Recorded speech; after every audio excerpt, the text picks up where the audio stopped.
दोस्तों इससे कि पहले क्लासेस में हम लोग चैप्टर 9 तक कंप्लीट कर चुके हैं। एनसीईआरटी बुक से सीटेट ईवीएस के लिए चैप्टर वाइज जो क्लासेस चल रही हैं आप लोग देखे ही होंगे। अगर जिन लोगों ने नहीं देखा है वो प्लेलिस्ट में जाकर के देख सकते हैं। सीटेट ईवीएस एनसीईआरटी बुक के नाम से एक फ़ोल्डर है, वहाँ पे सीरियल वाइज आपको सारी क्लासेस मिल जाएंगी। दोस्तों आज की इस क्लास में हम लोग चैप्टर नंबर 10, 11, 12 को कंप्लीट करेंगे।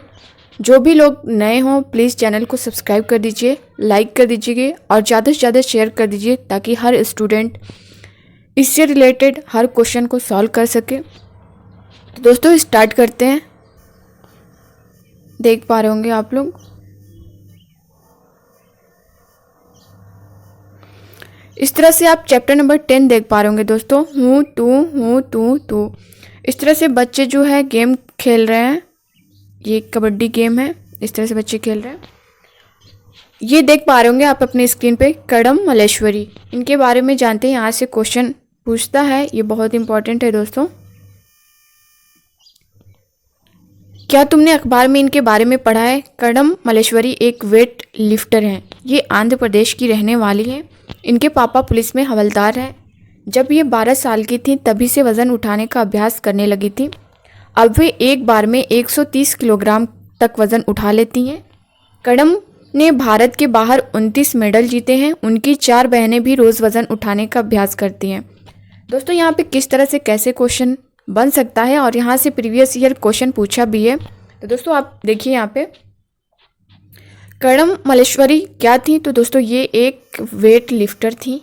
ये कहाँ की थी? आंध्र प्रदेश की रहने वाली थी। इनके जो पापा थे वो पुलिस में हवलदार हैं। जब ये 12 साल की थी, कितने? 12 साल की, तभी से ये वजन उठाने का अभ्यास करने लगी थी। अब वे एक बार में 130 किलोग्राम तक वजन उठा लेती हैं। दोस्तों ये क्वेश्चन पूछा है कितना वज़न उठा लेती हैं, तो 130 किलोग्राम तक वज़न उठा लेती हैं। और ये भारत के बाहर 29 मेडल जो है इन्होंने जीता है। इस तरह से आपका यहाँ से क्वेश्चन बन सकता है। अगला देखते हैं। तो दोस्तों वो आपका चैप्टर जो 10 था वो कंप्लीट हो चुका है, उसमें कुछ यही खास पॉइंट था। अब हम चैप्टर 11 में जहाँ से जिस तरह से क्वेश्चन बन सकते हैं उसको लेंगे। यहाँ पे आप देख पा रहे होंगे चैप्टर 11 फुलवारी। उत्तराखंड में पहाड़ों के बीच में एक ऐसी ही जगह है जहाँ फूल ही फूल होते हैं। यह फूलों की घाटी कहलाती है। कहीं झाड़ियों में लगे लाल फूल नज़र आते हैं तो कहीं पत्थरों के बीच सफ़ेद फूल झांकते हुए मिलते हैं।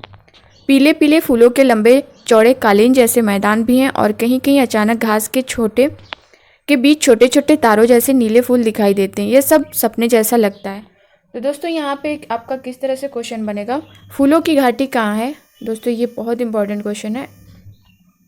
फूलों की घाटी कहाँ है आपसे पूछेगा, तो दोस्तों फूलों की घाटी कहाँ पे है? उत्तराखंड में। यहाँ से ये एक क्वेश्चन बन सकता है, बना हुआ है। अगला देखते हैं। यहाँ दिखाए गए डिज़ाइन को मधुबनी कहते हैं। आप लोग देख पा रहे होंगे पिक्चर को। यह चित्रकला बहुत पुरानी है। पता है इस चित्रकला का नाम मधुबनी क्यों पड़ा? बिहार में मधुबनी नाम का एक ज़िला है। त्योहारों और खुशी के मौक़ों पर यहाँ पर घर की दीवारों पर और आंगन में इस तरह के चित्र बनाए जाते हैं। यह चित्र पीसे हुए चावल के घोल में रंग मिलाकर बनाए जाते हैं। दोस्तों ये पॉइंट आप देख पा रहे होंगे।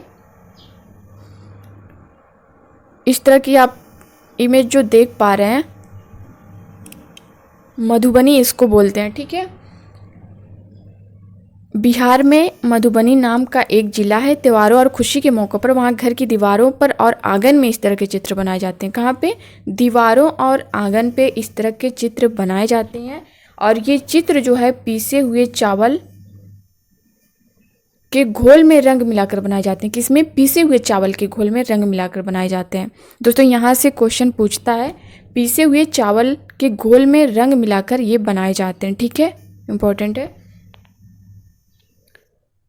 यह चित्र पीसे हुए चावल के घोल में रंग मिलाकर बनाए जाते हैं। ये रंग भी खास तरह के होते हैं। इन्हें बनाने के लिए नील, दोस्तों ये भी पॉइंट नोट करिएगा, इन्हें बनाने के लिए नील, हल्दी, फूल, पेड़ों के रंग आदि को इस्तेमाल में लाया जाता है। क्या क्या?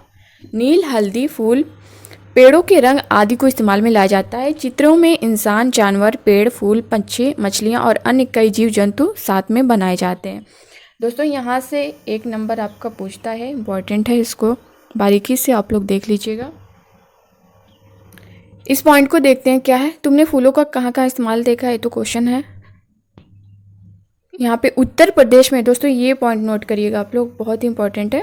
उत्तर प्रदेश में रहने वाली फिरोज़ा और नीलिमा को कचनार के फूलों की सब्जी बहुत पसंद है। किसकी? कचनार के। दोस्तों ये क्वेश्चन बहुत इंपॉर्टेंट है। कचनार के फूलों की सब्जी कहाँ पाई जाती है, कहाँ के लोग खाते हैं? तो उत्तर प्रदेश के। ठीक है। केरल की यामिनी अपनी अम्मा के केले के फूलों की सब्जी बनाने की फरमाइश करती है। कौन? केले की फूलों की सब्जी कहाँ खाई जाती है? तो ये केरल में खाई जाती है। ठीक है। महाराष्ट्र की ममता और ओमर को सहजन के फूलों के पकौड़े बहुत पसंद हैं। सहजन के फूलों के पकौड़े कहाँ पे? तो ये महाराष्ट्र में। ठीक है। तो दोस्तों ये 3 क्वेश्चन आपका बहुत इंपॉर्टेंट है। कचनार के फूलों की सब्जी उत्तर प्रदेश में, ठीक, केले के फूलों की सब्जी केरल में, सहजन के फूलों के पकौड़े जो है वो महाराष्ट्र में। ठीक है। ये 3 क्वेश्चन यहाँ से आपके, इसमें से तीनों में से एक तो आपको मिल जाएंगे। अब यहाँ पे आप देख पा रहे होंगे, इनसे दवाइयाँ, बहुत सी दवाइयों में भी फूलों का इस्तेमाल होता है। यहाँ पे बहुत से फूलों जैसे गुलदावरी, जीनिया के रंग भी बनाए जाते हैं। उन रंगों से कपड़े भी रंगे जाते हैं। किससे? गुलदावरी, जीनिया से रंग भी बनाए जाते हैं। दोस्तों ये 2 फूल हैं, गुलदावरी और जीनिया, इनसे रंग बनाए जाते हैं। ठीक है। अगला क्या है? ये दादी माँ का नुस्खा आप देख पा रहे होंगे। गुलाब जल और ग्लिसरीन बराबर मात्रा में मिलाकर शीशी में भर लो, इसमें कुछ बूंदें नींबू की डालो। इसके इस्तेमाल से सर्दी में त्वचा नहीं फटती है। अब इस पॉइंट्स को आप देख पा रहे होंगे। क्या तुमने कभी इत्र की शीशी खुलने पर उसकी खुशबू का मज़ा लिया है? क्या तुम जानते हो इत्र की एक छोटी सी शीशी में बहुत सारे फूलों से बनती है। ठीक है। इत्र बहुत सारे फूलों से बनती है। यहाँ पे उत्तर प्रदेश का कन्नौज जिला इत्र के लिए मशहूर है। कौन? उत्तर प्रदेश का कन्नौज जिला जो है वो इत्र के लिए मशहूर है। क्वेश्चन यहाँ से उठा सकता है कि इत्र के लिए कौन सा जिला मशहूर है? तो उत्तर प्रदेश का कन्नौज जिला। ठीक है। यहाँ पर पास के इलाके में ट्रकों में भरकर फूल लाए जाते हैं, फिर उनसे इत्र, गुलाब जल और केवड़ा तैयार किया जाता है। कन्नौज में इस काम में हजारों लोग लगे हुए हैं। यहाँ पे देख पा रहे होंगे, बच्चों को नक्शे में उत्तर प्रदेश, केरल और महाराष्ट्र ढूंढने को कहें। इस तरह से बच्चों को एक्टिविटी करवाना है। बच्चों को बताएं कि इत्र फूलों का शुद्ध अर्क होता है। बच्चों को नज़दीक से फूलों को देखने के लिए प्रेरित करें। फूलों को अलग अलग गुण जैसे रंग, पत्तियाँ, गुच्छेदार या खुले इत्यादि के आधार पर समूहीकरण करने में मदद करें। दोस्तों अगला क्या है हमारा चैप्टर नंबर 12, कैसे कैसे बदले घर। दोस्तों इस तरह से आप देख पा रहे होंगे, मैं हूँ चेतन दास। सालों पहले मैं तुम्हारे जैसे छोटे छोटे बच्चों को पढ़ाता था। आजकल अपने बीते हुए दिनों के बारे में लिखता हूँ। आज मैं तुम्हें अपने बारे में।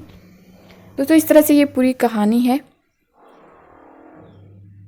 यहाँ पे आप इस पॉइंट को देख पा रहे होंगे, ये पिक्चर आप देख पा रहे होंगे। दोस्तों यहाँ से एक क्वेश्चन आपका बनता है, मैंने प्रीवियस क्लास में आपको बताया भी है। इसके लिए यहाँ इस पॉइंट को आप नोट करिएगा।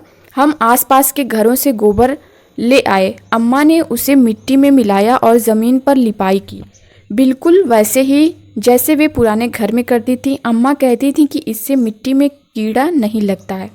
दोस्तों ये पॉइंट जो है ना, ये बहुत इम्पोर्टेंट है। गोबर से लिपाई करने पर जो है कीड़े घर में नहीं आते हैं। ठीक है, ये कहने का मतलब है। तो यहाँ से एक क्वेश्चन बना भी है प्रीवियस ईयर में, तो आप लोग इसे देख लीजिएगा।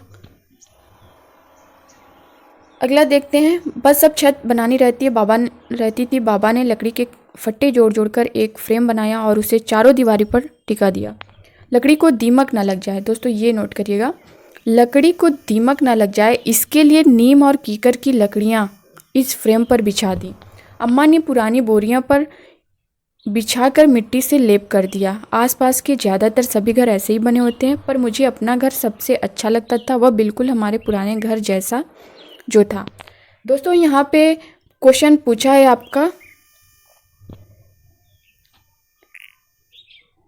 किन लकड़ियों में दीमक नहीं लगते हैं? तो दोस्तों नीम और कीकर की जो लकड़ियाँ हैं ना, इसमें दीमक नहीं लगते हैं। कौन सी? नीम और कीकर की लकड़ियाँ। ये इंपॉर्टेंट है, आपका यहाँ से क्वेश्चन बना हुआ है। इस पॉइंट को देख पा रहे होंगे। अगर हो सके तो जहाँ इमारत बन रही है वहाँ बच्चों को ले जाएं, या वहाँ काम कर रहे कुछ लोगों को अपने स्कूल में बुलाएं, उनके काम और औजारों के बारे में उससे बातचीत करें। इस तरह से बच्चों को जो है उसके लिए प्रोत्साहित करना है। अगर उनके आसपास कहीं कुछ काम हो रहा है, उससे रिलेटेड कोई घर बन रहा है, तो उनसे बच्चों से मिलवाएं और जो जो वहाँ पे औज़ार यूज़ हो रहे हैं, जिन चीज़ों से घर बन रहे हैं, उनके बारे में उन्हें बताएं, दिखाएं। इस तरह की बातें बताई गई हैं। तो दोस्तों ये आपका जो चैप्टर नंबर 10, 11, 12 हूँ तू 10 था, 11 फुलवारी, 12 था कैसे कैसे बदले घर, ये आपका जो है कंप्लीट हो चुका है तीनों चैप्टर। अब हम नेक्स्ट क्लास में 13, 14, 15 तीन चैप्टर को कंप्लीट करेंगे। और आज के लिए बस इतना ही दोस्तों। कैसा लगा आपको क्लास, अपना फीडबैक कमेंट बॉक्स में कमेंट करके ज़रूर दीजिएगा। और इसकी प्रैक्टिस सेट भी मैं देती रहती हूँ, आप उसको भी सॉल्व करिएगा। वहाँ से आप उस क्वेश्चन को सॉल्व करेंगे, उसके बाद से आपको उसका जो मेन आंसर है, एनसीईआरटी की जो लाइन है, उसको मैं वहाँ पे अटैच की हूँ, उसके साथ आप लोग देखिएगा और अपना फीडबैक ज़रूर दीजिएगा। वीडियो को ज़्यादा से ज़्यादा शेयर करिएगा ताकि हर कोई पढ़ सके, हर कोई इसका नॉलेज ले सके। मिलते हैं अब नेक्स्ट क्लास में, तब तक के लिए bye bye, take care, thank you.